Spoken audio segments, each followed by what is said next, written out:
Hello, good morning. Good morning, Amagi. Well, thank you, first of all, for reaching out.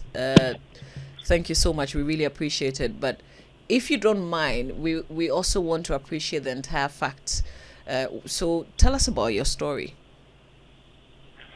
Okay, thank you, Marie. Like I wrote, I've been married for 8 years to this lady.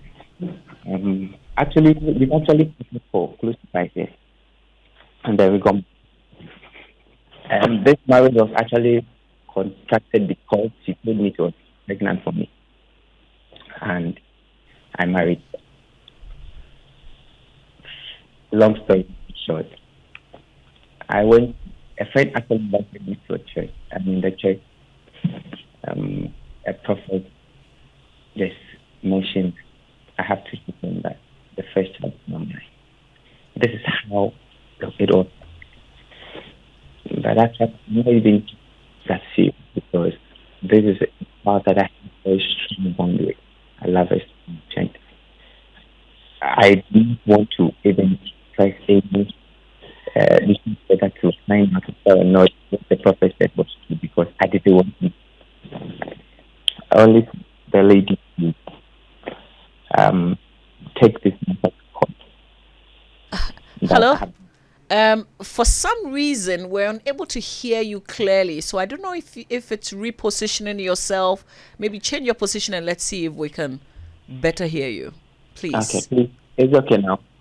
I think it is. Let's go over it again.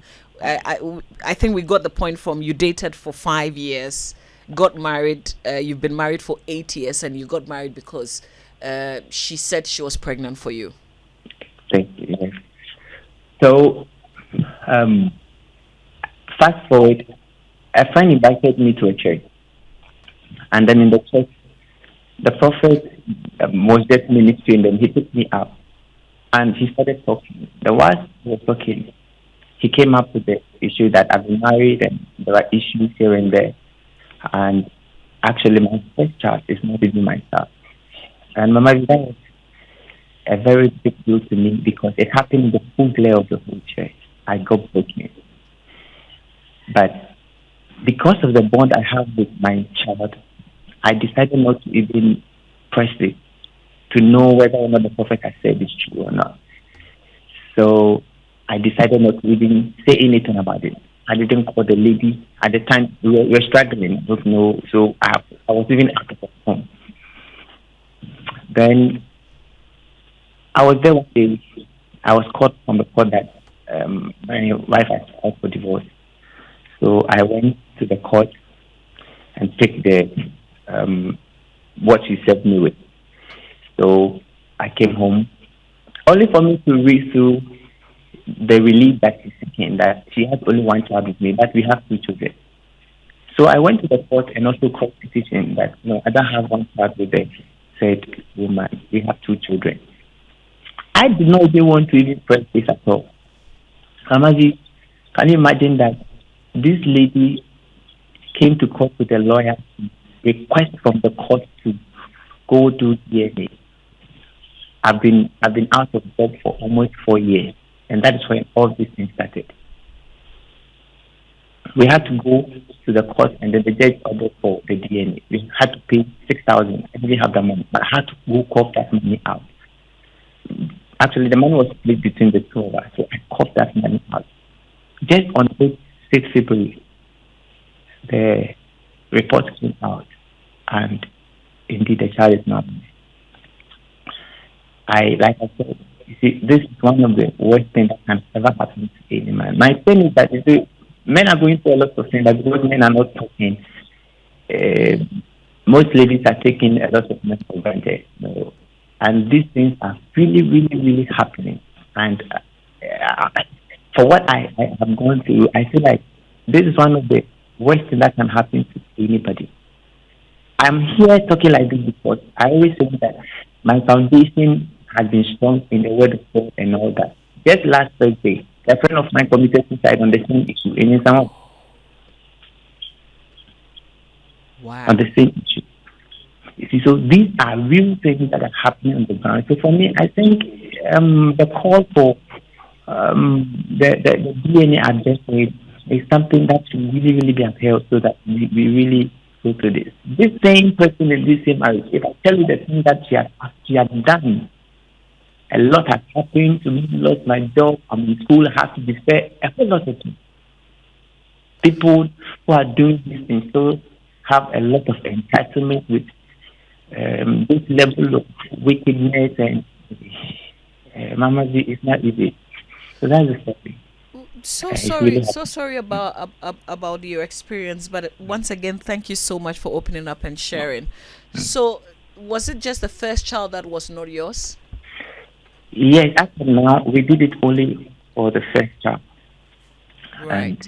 But So, for the second born, of course, the resemblance is that striking. So you might not even think of considering that yet. right. But did she explain to you how come the first child was for someone else?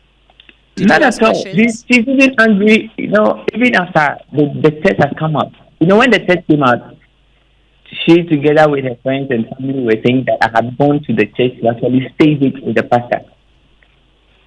You see, and this was another drama altogether.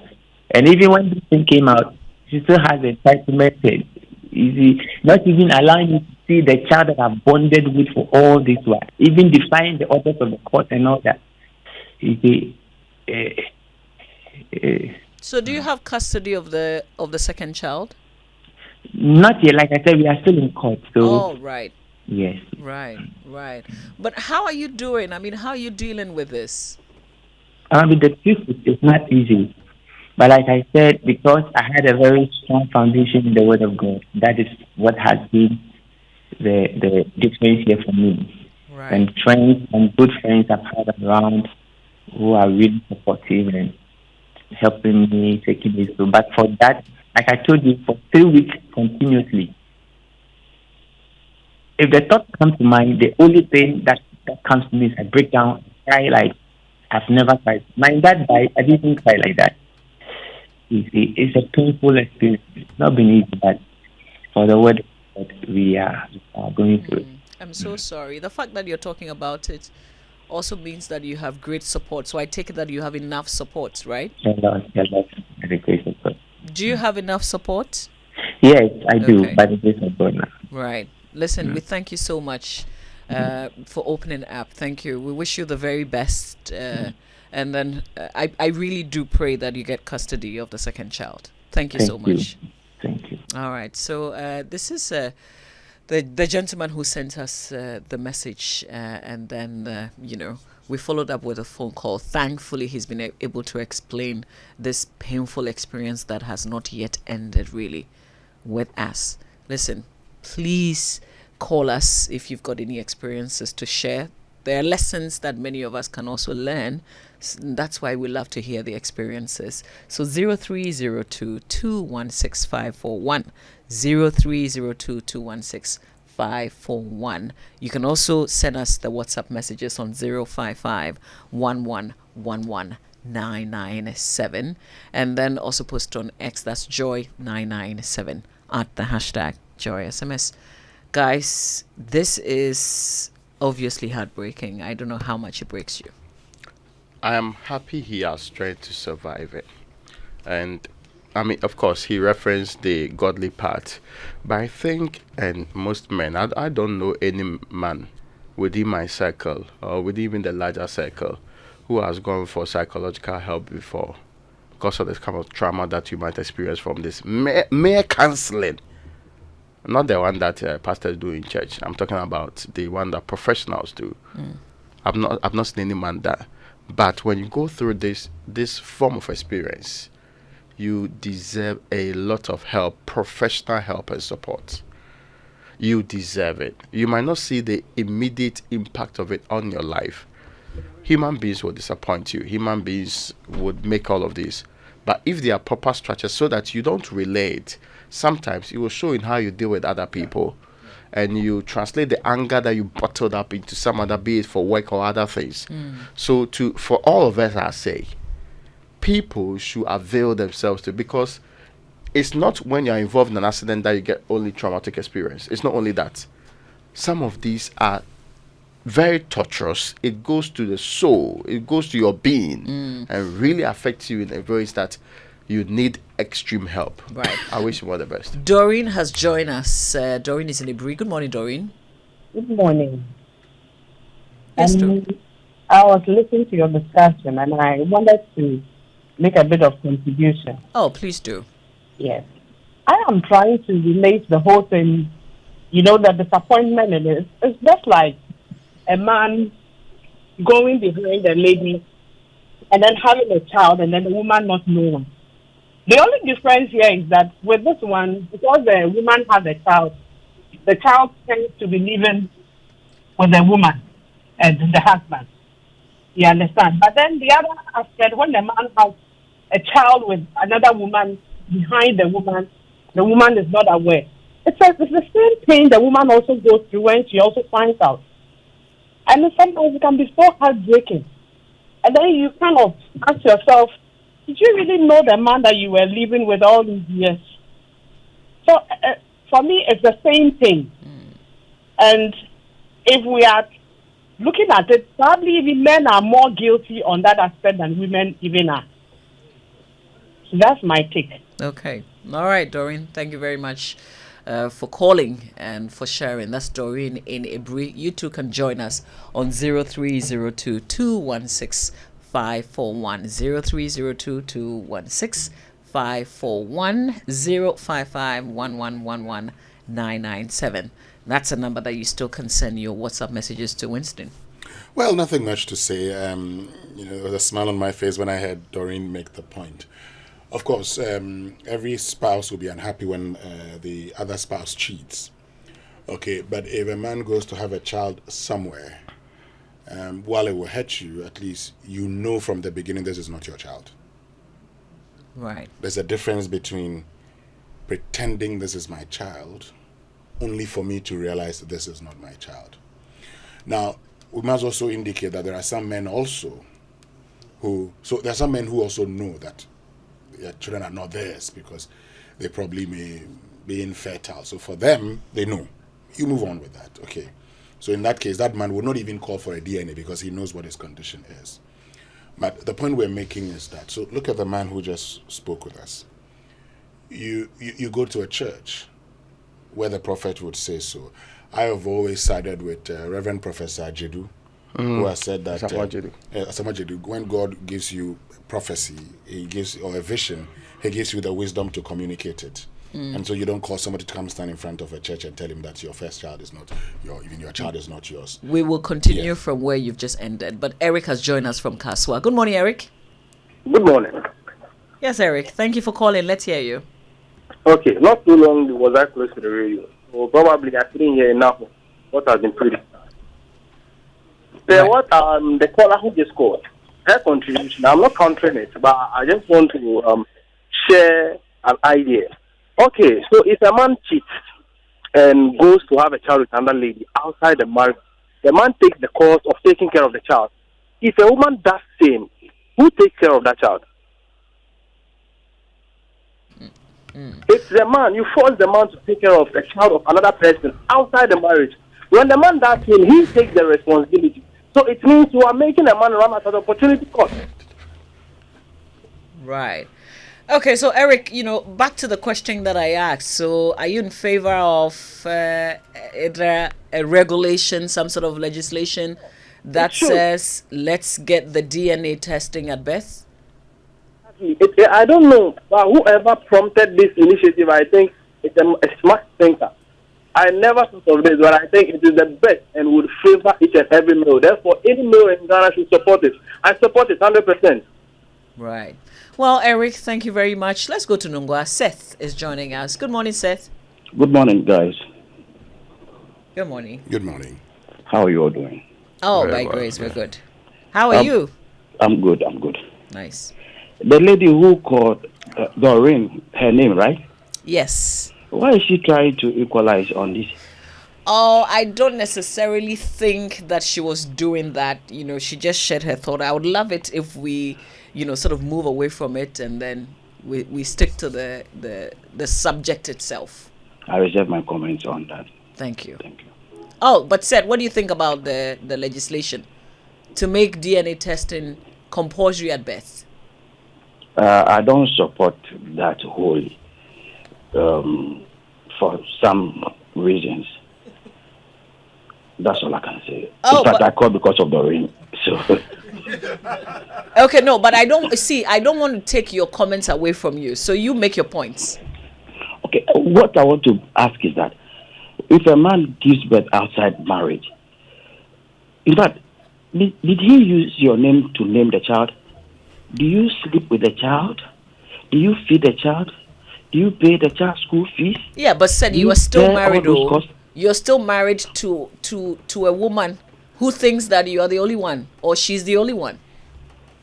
Yes, but So that's the child, cheating, you, oh. you are not taking responsibility. But the fact of that the you've child. gone outside is cheating, oh, says. That is cheating. Different from when you are with the child and they deceived you that this is your child, that you have this emotional attachment to that child. You are taking full responsibility of the child. You get me?